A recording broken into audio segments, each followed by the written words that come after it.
గణపురం మండలంలోని కేటీపీపీ వద్ద తెలంగాణ విద్యుత్ artisan employees joint action committee ఆధ్వర్యంలో చలో పాల్వంచ కార్యక్రమానికి సంబంధించిన పోస్టర్ను విడుదల చేశారు.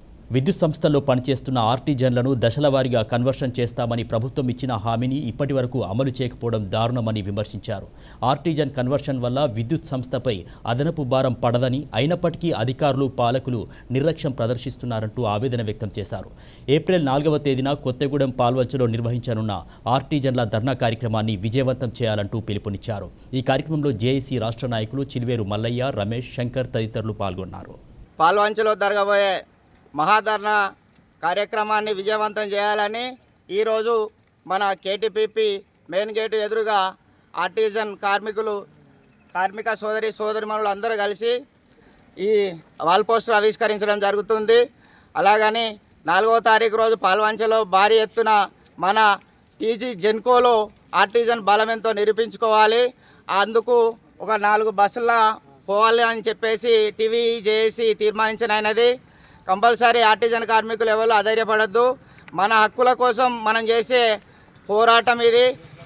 ఇన్నాళ్ళు ఒక ఎత్తు, ఇప్పుడు సపరేట్ ఆర్టిజన్ జేఏసీ విద్యుత్ టీఈవీఏ జేఏసీగా ఏర్పడడం జరిగింది. ఒక 9 సంఘాల ఆధ్వర్యంలో ఆర్టిజన్ కార్మికులంతా ఐక్యంగా ఉండి మన ఆర్టిజన్ సమస్యలపై మనకు రావాల్సిన హక్కుల కోసం పోరాటం జరుగుతూ ఉంది.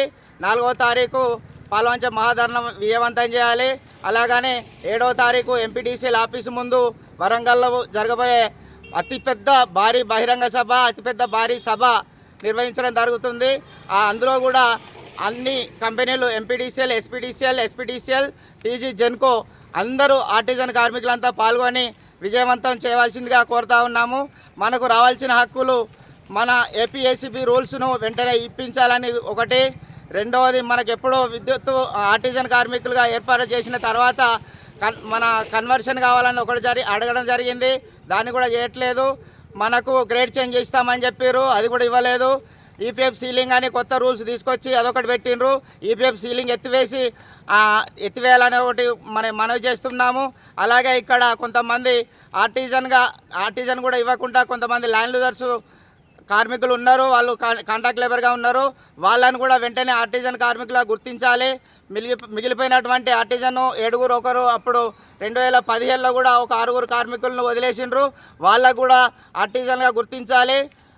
ల్యాండ్ లూజర్స్ కూడా ఆర్టిజన్ కార్మికులుగా గుర్తించి అందరికీ తగు న్యాయం చేయాలని డిమాండ్ చేస్తూ 4వ తారీఖు పాల్వంచలో జరగబోయే ధర్నా గురించి కాకతీయ థర్మల్ పవర్ ప్రాజెక్టు లోపల సమ్మె పత్రిక విడుదల చేయనది. మేము కోరుకునేది చిన్న కోరికలే. ప్రభుత్వానికి ఎలాంటి ఇబ్బంది లేకుండా దశల వారీగా విజ్ఞప్తి చేసినాం. మమ్మల్ని ఆర్టిజన్గా కార్మికులకు గుర్తించినప్పటి నుండి మాకు స్టాండింగ్ ఆర్డర్ ప్రకారం వాళ్ళు ఇచ్చిన ప్రకారం కూడా ఇంప్లిమెంట్ చేయకుండా, వాళ్ళు ఇచ్చిన స్టాండింగ్ ఆర్డర్ ప్రకారం మాకు 5 years దాటిన తర్వాత మాకు గ్రేడ్ చేంజ్ చేయాలి. ఆ గ్రేడ్ చేంజ్ చేయలేదు.